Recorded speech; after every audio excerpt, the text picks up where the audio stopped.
Hello there!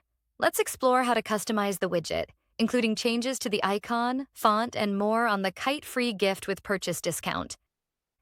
As you can see, the free gift with purchase features a widget. By clicking on Edit and Style widget, you can start making changes. On the left side of our widget editor, you'll find the title bar, drop-down menu, title and gift options, and various configuration messages for the bill and claim button. On the right side, you'll find all the design-related options, such as font size, font weight, and colors. You can also navigate between the different states of the free gift.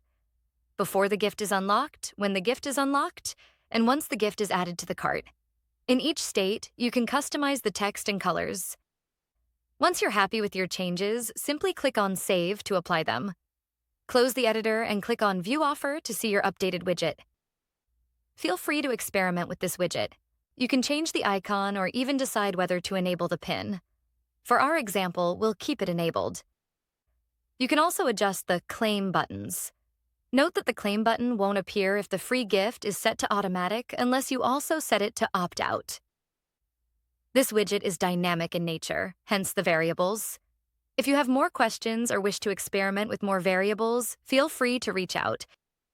Thank you and have a great day.